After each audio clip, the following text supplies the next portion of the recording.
हमारे खूनी चुड़ैल जंगल में जादुई पक्षी की तलाश में आती है। वो हर तरफ जीवों की लाशें बिछा देती है। फिर वह उसकी तलाश कर उसी बाज के पास जाती है जिसने भूतिया किसान को मारा था, लेकिन वह चुड़ैल उसे भी मार देती है।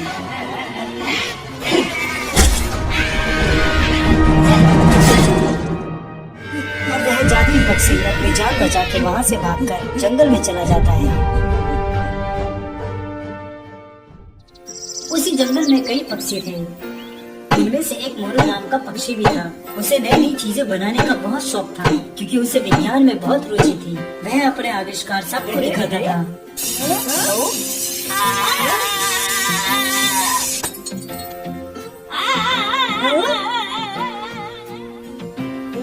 तभी मोनू को एक बटेर दिखता है।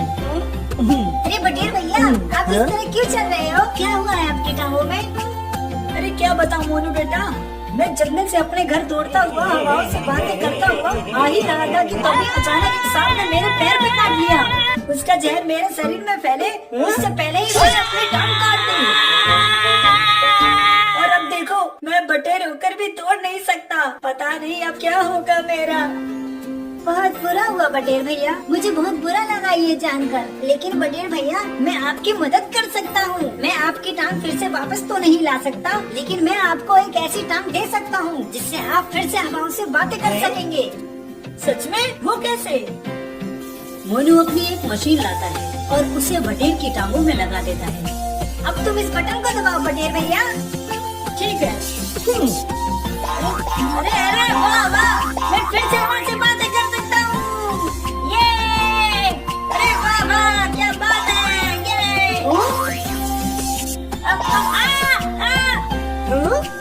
मोनू, ये क्या किया तुमने? इसे हटा दो कैसे? इसे हटाओ जल्दी, हटाओ इसे। कोई बचाओ, कोई बचाओ, बचाओ कोई। रुको रुको, जल्दी से उसका लाल बटन दबाओ। जंगल में कुछ पक्षी उसे पीटते और परेशान करते थे, लेकिन फिर भी वो इतना दयालु था कि वो उन्हें कुछ नहीं कहता और लोगों की मदद करने की कोशिश करता। क्या हुआ दादी जी? लगता है आप उड़ नहीं सकती। क्या मैं आपकी कुछ मदद कर सकता हूँ? तुम क्या इसमें मेरी मदद करोगे मोनू बेटा? मैं बूढ़ी हो चुकी हूँ, इसलिए मुझ में इतनी शक्ति नहीं कि मैं उड़ सकूँ। ऐसा बिल्कुल नहीं है, आप अब भी उड़ सकती हो। अच्छा, आप रुको यहीं। वो अपनी टूटने वाली मशीन लाता है और उसे बुरी चिड़िया के ऊपर लगा देता है। अब आपको चिंता करने की कोई जरूरत नहीं दादी जी, अब आप भी सभी की तरह उड़ सकती हैं। वो तो ठीक है बेटा, लेकिन नीचे उतरते कैसे हैं? अरे ये तो मैंने सोचा ही नहीं।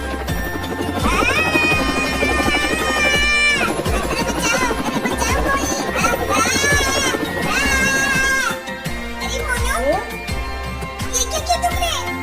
मैं तो सिर्फ उनकी मदद करना चाहता था। रुको दादी जी, मैं आ रही हूँ, रुको। तभी तो मैं रुकूंगी। बचाओ, मैं आ रही हूँ। एक दिन वही कुछ पक्षी तंग आकर उसे पकड़ के जंगल के अंदर ले जाते हैं और उसे परेशान करने लगते हैं। क्यों मोनू, तुम आजकल अपने घटिया खिलौनों से लोगों को बहुत परेशान कर रहे हो। हमने तुम्हें पिछली बार भी समझाया था, लेकिन लगता नहीं कि तुम सुधरोगे। मिट्टू भाई, ऐसा नहीं है, मैं बस लोगों की मदद करना चाहता हूँ, लेकिन कुछ न कुछ गड़बड़ हो ही जाती है। तुम हमेशा ऐसा ही बोलते हो। चलो दोस्तों, आज हम इसको सबक सिखाते हैं। सभी पक्षी मोनू को बहुत बुरी तरह पीटते हैं, जिसके कारण उसके खून निकलने लगता है और वह रोने लगता है। वह रोते रोते वापस अपने घर आ रहा होता है कि तभी उसे जंगल की झाड़ियों में आग लगती हुई दिखाई देती है। वह डर जाता है। अरे नहीं, ये आग कैसे लगी? अगर इस आग को नहीं बुझाया गया तो ये पूरे जंगल में फैल जाएगी और सभी जलकर मारे जाएंगे। मुझे जल्द से जल्द यह खबर सबको देनी होगी। मोनू जल्दी से सबके पास जाता है और सबको यह खबर देता है। सभी पक्षी तुरंत वहाँ पहुँच जाते हैं। जब वो वहाँ पहुँचते हैं तो वो देखते हैं कि वहाँ आग लगी ही नहीं। सब मोनू की बातों को झूठ समझ लेते हैं। मोनू, अब तुम झूठ भी बोलने लग गई। तुम्हारी शरारतें दिन पर दिन बढ़ती जा रही है। नहीं, मैं सच बोल रहा हूँ, मैंने यहाँ आग लगती हुई देखी थी। तुम नहीं सुधरोगे, अब भी झूठ बोल रही हो। हरी झाड़ियों में आग लगती है भला? अगर आग लगी तो जले पत्ते कहाँ हैं? सभी पक्षी मोनू को डांट ही रहे होते हैं कि तभी झाड़ियों में फिर से आग लग जाती है। सभी हैरान हो जाते हैं। तभी उस आग में से वह जादुई पक्षी निकलता है। बचाओ मुझे, वो आ रही है, वो मुझे मार डालेगी, वो सबको मार डालेगी, भागो। सभी पक्षी डर जाते हैं और वहाँ से भागने लगते हैं। सभी भागते भागते वापस अपने घर आ जाते हैं, लेकिन वो जादुई पक्षी भी उनके पीछे पीछे वहाँ आ जाता है। फिर सभी को लगने लगता है कि इस पक्षी में आग लग गई है। सभी उसे बुझाने की कोशिश करते हैं। रुको रुको रुको, अरे रुक जाओ, ये क्या कर रहे हो तुम लोग? हट जाओ सभी। अरे नहीं, मैं ऐसा ही हूँ। सभी बहुत कोशिश करते हैं कि वो सभी उसकी आग बुझा सके, लेकिन उसकी आग नहीं बुझती। मोनू को समझ आ जाता है कि यह पक्षी कोई साधारण पक्षी नहीं। फिर मोनू उसके पास जाता है और उससे पूछता है, क्षमा करना भाई, लेकिन तुम कौन हो? तुम आग से जल क्यों नहीं रहे? मैं ऐसा ही हूँ, मैं आग का पक्षी हूँ। मुझे आग या पानी से कोई खतरा नहीं, लेकिन एक चुड़ैल मेरे पीछे पड़ी है। पता नहीं क्यों वो मुझे मारना चाहती है। क्या? एक चुड़ैल? लेकिन वो तुम्हें मारना क्यों चाहती है? पता नहीं क्यों वो मुझे मारकर मेरी शक्तियाँ पाना चाहती है। तुमने चाहे जो कुछ भी किया हो, लेकिन अब तुम हमारे पास हो। हम सब मिलकर तुम्हारी रक्षा करेंगे। हम सब तुम्हारी रक्षा करेंगे। तुम चिंता मत करो, साथ ही तुम्हारे, तुम चिंता मत करो। लेकिन हम मामूली पक्षी उस चुड़ैल का सामना कैसे करेंगे? तुम सबको याद नहीं कि पिछली बार जंगल में उस भूतिया किसान ने लगभग सारे पक्षियों को मारकर खा गया था। अगर हमने इस जादुई पक्षी को अपने पास रखा तो फिर से एक खूनी चुड़ैल हम सबको मारकर खा जाएगी। तो हम सभी उसी बाज के पास जाएंगे जिसने उस भूतिया किसान को मारा था। वो ही उस चुड़ैल को मार सकती है। वो मर चुके हैं। वो अब नहीं रहे। उन्होंने मुझे बचाने के लिए उस खूनी चुड़ैल का डटकर सामना किया था, लेकिन उस चुड़ैल ने उन्हें भी मार दिया। अब हम क्या करेंगे? टोनी भी नहीं है और डाली मेरे पास रहा। मिट्टू सही कह रहा है, हमें इस जंगली पक्षी को अपने पास नहीं रखना चाहिए। ऐसा कुछ नहीं होगा। उस चुड़ैल को क्या पता कि यह जादुई पक्षी अब यहाँ है। ये सब सही कह रहे हैं मोनू। हाँ? मेरी वजह से तुम सब मारे जाओगे। मुझे यहाँ नहीं रुकना चाहिए। उस चुड़ैल को मेरी खुशबू की पहचान हो चुकी है। वो मुझे ढूंढती ढूंढती यहाँ तक पहुँच जाएगी। मैं तुम सबको खतरे में नहीं डाल सकता।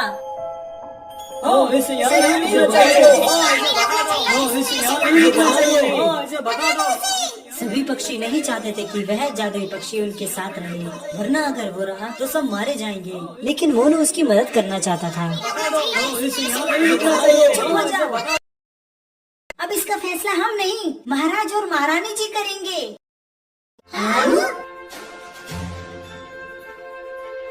सभी पक्षी महाराज और महारानी के पास जाते हैं और उन्हें सब कुछ बता देते हैं। सभी जीवों को खत्म कर देगी। ये खबर तो पूरे जंगल के लिए बहुत बुरी है। हमें जल्द से जल्द कुछ करना ही होगा। हाँ, मेरा अग्नि पक्षी हम सभी की शरण में आया है और ये हम सभी का दायित्व बनता है कि हम अपनी जी जान से इसकी रक्षा करें। आपका बहुत बहुत धन्यवाद महारानी जी। बिंदु सेनापति जी। महारानी, तुम सभी सैनिकों को लेकर इसके साथ जाओ और ध्यान रहे कि वह चुड़ैल इस जादुई पक्षी को छू भी न पाए। जैसी आपकी आज्ञा महारानी जी। सभी पक्षी और महारानी की सेना उस चुड़ैल का सामना करने के लिए निकल जाती है।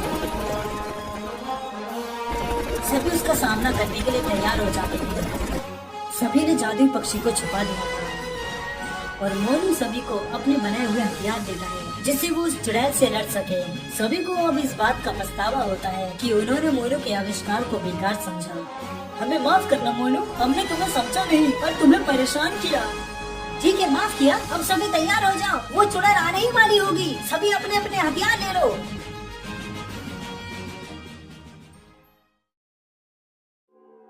कुछ ही देर में वहाँ वह पूरी चुड़ैल आ जाती है।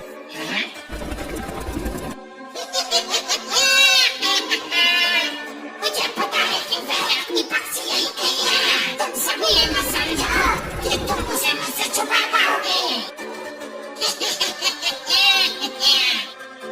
चुड़ैल के इतना कहते ही सभी उस पर हमला कर देते हैं। आक्रमण! चलो सभी!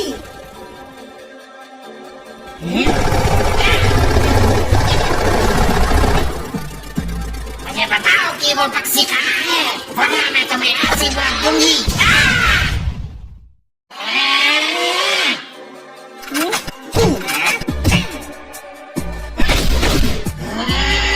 सभी पक्षी एक साथ चुड़ैल पे हमला कर देते हैं।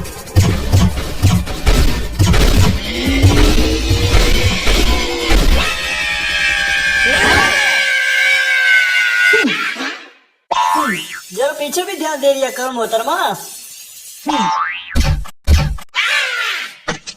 आलसी चुड़ैल, इस गेम के साथ भी खेल लो। तुम सभी मुझे बहुत गुस्सा दिला रहे हो। अच्छा तो ये लो।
अब बस बात हो गया, अब तेरा अंत होगा खूनी चुड़ैल।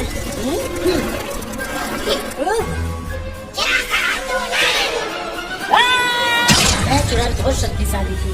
वह सभी पक्षियों को बेरहमी से मार रही थी। यह सब उस जादुई पक्षी से देखा नहीं जा रहा था। वह अपने कारण सबकी मौत का जिम्मेदार नहीं बनना चाहता। वह एक निर्णय लेता है, नहीं, ये सब मेरी वजह से हो रहा है, बस अब बोल रही। वह सबकी जान बचाने के लिए उसके सामने आ गया। देख चुड़ैल, मैं आ गया, अब क्या कर देगी तू? यह चुड़ैल सभी पक्षियों को छोड़कर उस जादुई पक्षी को तुरंत पकड़ लेती है। तुझे क्या लगता है कि तू अपना बलिदान देके इन सभी को बचा लेगा? गलत सोचता है।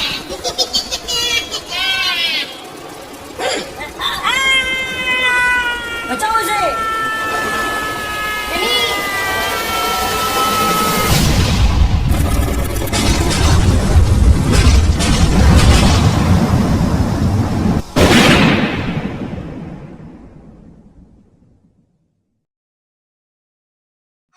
हे भाई शक्तियों, हे बुरी आत्माओं, इस शरीर की शक्ति से मृत्यु को पलट दो।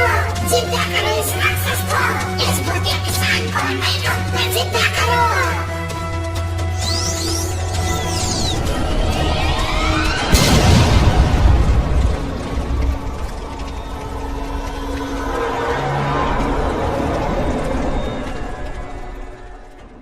सब्जी वाला किसान। एक गांव में एक छोटा किसान माधव रहता था। उसका एक छोटा सा खेत था जिसमें वह सब्जियां उगाता था। वो हमेशा अपने खेत में देसी खाद ही डालता था। उसने कभी भी रासायनिक खाद का इस्तेमाल नहीं किया। इसीलिए उसके खेत में काफ़ी कम सब्जियां होती थी, मगर वह सब्जियां बहुत ही स्वादिष्ट होती थी। वही सब्जियां वह गांव में बेचकर अपना गुजारा भी करता था। एक दिन माधव का दोस्त गगन उससे मिलने आया। माधव, तुम्हारा खेत तो काफी बड़ा है, पर इसमें सब्जियां इतनी कम क्यों हैं? गगन, मैं अपने खेत में पूरी मेहनत से काम करता हूँ, पर फिर भी फसल कम होती है, न जाने क्यों। लगता है तुमने खेत में कीटनाशक और रासायनिक खाद नहीं डाले। नहीं भाई, मैंने तो कभी नहीं डाले। सुना है उनसे काफी नुकसान होता है।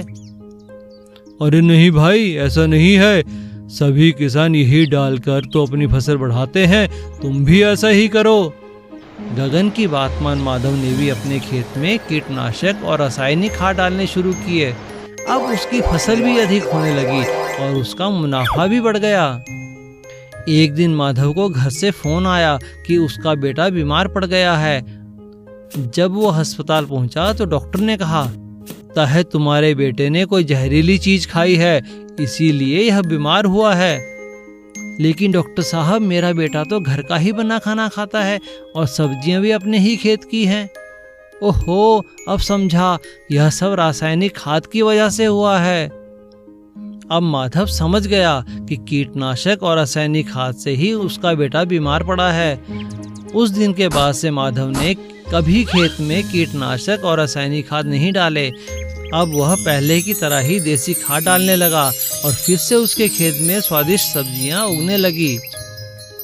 सीख: लालच में आकर किसी की सेहत से खेलना ठीक नहीं है।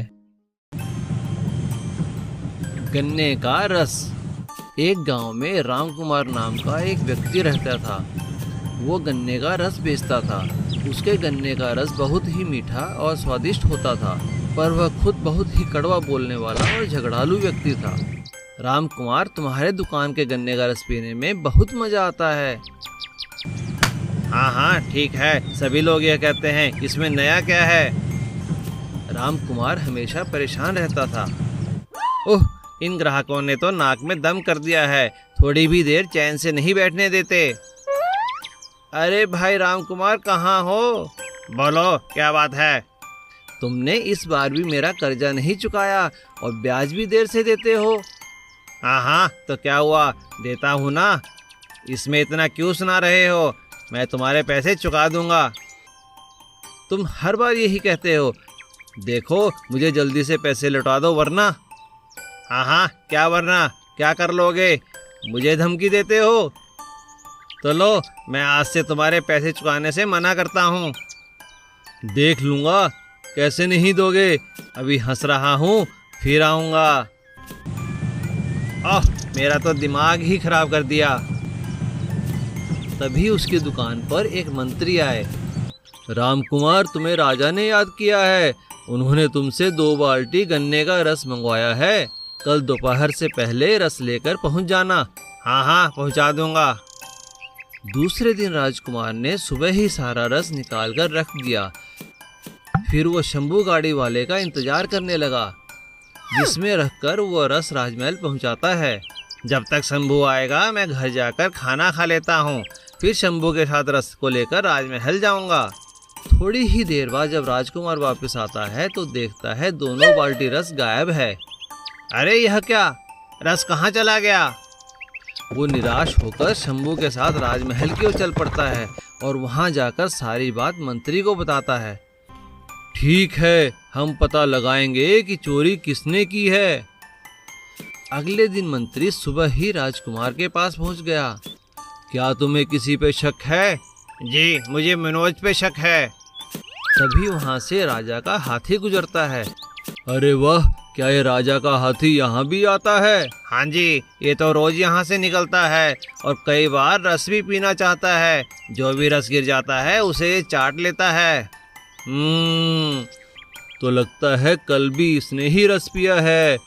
हाँ, लगता है आप ठीक कह रहे हैं। मैंने अपने गुस्से की वजह से ध्यान नहीं दिया कि हाथी भी यहाँ से गुजरता है। मैं तो यूं ही मनोज पर शक कर रहा था। गुस्से में हम अपने अच्छे संबंधों को भी बिगाड़ लेते हैं। लस्सी का ठेला। एक दफ्तर के बाहर एक आदमी गोपाल लस्सी बेचता था। सभी आसपास के दफ्तरों से लोग उसके पास लस्सी पीने आते थे। गोपाल अपने आलस के चलते लस्सी के लिए दही खुद नहीं बनाता था। वो एक दूध बेचने वाले रघु से दही खरीदता था। रघु कभी उसे अच्छा दही देता तो कभी खट्टा दही देता। एक दिन गोपाल ने रघु से कहा, अरे रघु, यह क्या, कल तुमने बहुत खट्टी दही बनाई थी। इस तरह तो मेरे सभी ग्राहक भाग जाएंगे। मुझे मीठे दही से लस्सी बनानी पड़ती है, जरा सुधर जाओ। हाँ हाँ ठीक है गोपाल, कल से देखना कितना बढ़िया दही बनाऊंगा। रघु खुद भी बहुत आलसी था और हमेशा जल्दबाजी में ही दही जमाता था। एक दिन गोपाल लस्सी बना रहा था। अरे भाई गोपाल, कैसी लस्सी बनाते हो? ऐसी गंदी लस्सी तो कोई नहीं पिएगा। मैं भी अब लस्सी पीना छोड़ दूंगा। छी छी छी छी। क्या करूं भाई, बहुत मेहनत से लस्सी बनाता हूं। लगता है अब अपना दही भी खुद ही जमाना पड़ेगा। माफ करना सर। उस दिन के बाद से गोपाल ने रघु से दही लेना बंद कर दिया और अपनी लस्सी के लिए खुद ही दही जमाने लगा। अच्छे दही की लस्सी बनाने के कारण उसके ग्राहकों की संख्या बढ़ गई। अरे गोपाल, तुम्हारी लस्सी तो बहुत स्वादिष्ट है। मैं अपने दोस्तों को भी कल लेके आऊँगा। हाँ हाँ ठीक है गोपाल, देखो आज मेरा दोस्त भी लस्सी पीने आया है, चलो बनाओ लस्सी जल्दी। काश मैं पहले समझ जाता तो मेरा काम पहले से ही काफी अच्छा हो जाता। सीख, मेहनत ही सफलता की कुंजी है। एक बड़े नगर के पास एक छोटे से गांव में बिरजू नाम का एक ग्वाला रहता था। उसके पास 2 गायें थी। वह बहुत ही ईमानदार था और ईमानदारी से दूध बेचने नगर जाता था।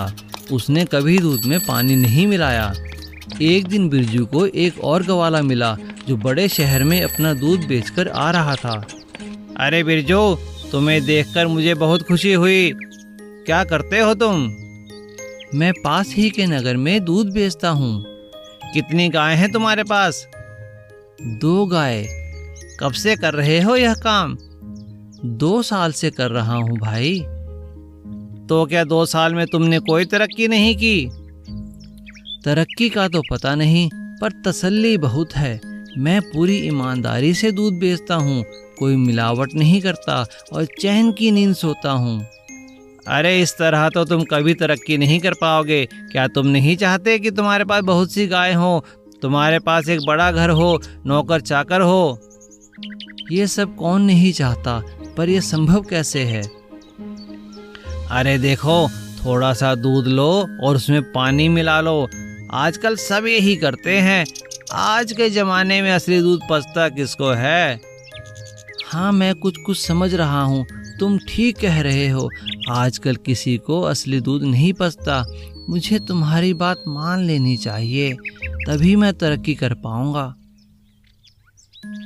अगले दिन बिरजू ने भी दूध में पानी मिलाना शुरू किया और नगर में बेच आया। इससे उसने ज़्यादा पैसे कमा लिए। अरे वाह, आज तो मैंने 100 रुपये अधिक कमाए, मज़ा आ गया। और इस तरह लालच में आकर बिरजू दूध में खूब पानी मिलाता और उसे बेचने लगा। पर एक एक करके उसके ग्राहक कम होते चले गए। अरे आज भी दूध बच गया, अब कैसे कमाई करूं?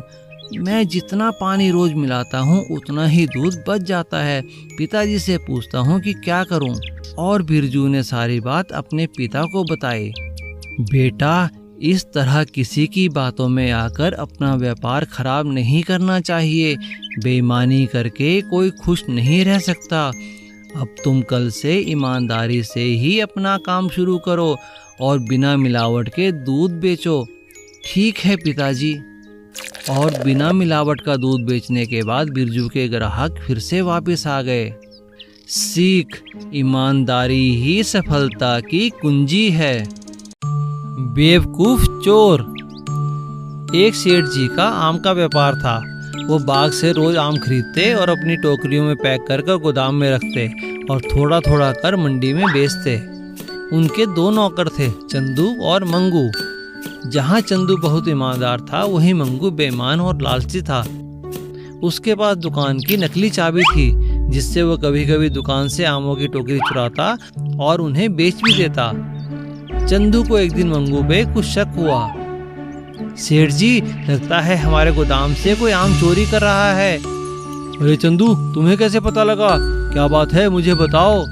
सेठ जी, कई बार रात को 10 टोकरी होती थी, पर सुबह 9 ही मिलती है। अच्छा, देखना पड़ेगा। सेठ जी, एक दिन आप मुझे अपने गोदाम की चाबी दे दीजिए, मैं पता लगाता हूँ कि वो चोर कौन है। हाँ हाँ ठीक है, मुझे तुम पर विश्वास है। चाबी ले लो, पर किसी को मत बताना कि चाबी तुम्हारे पास है। मुझे लगता है ये किसी जान पहचान वाले का ही काम है। ठीक है सेठ जी। उस रात जब सब अपने घर चले गए तो चंदू ने चुपके से अपने कुत्ते को गोदाम के अंदर छोड़ दिया और खुद पास ही आम के पेड़ के पीछे छुप जाता है। अब देखता हूँ कि वो चोर कौन है जो सेठ जी को धोखा दे रहा है। रात को मंगू चोरी के इरादे से जैसे ही गोदाम खोलता है तो कुत्ता उस पर झपट पड़ता है। मंगू वहीं गिर जाता है। अरे बचाओ, अरे बचाओ, ये कुत्ता कहाँ से आ गया? अरे बचाओ, कोई तो बचाओ। इतने में चंदू पुलिस के साथ वहां जाता है और मंगू पकड़ा जाता है। ये लो चंदू अपना इनाम, तुमने मंगू को पकड़वाकर बहुत अच्छा किया। सीख, चोर कितना भी चालाक क्यों ना हो, एक ना एक दिन वो पकड़ा ही जाता है। Please subscribe.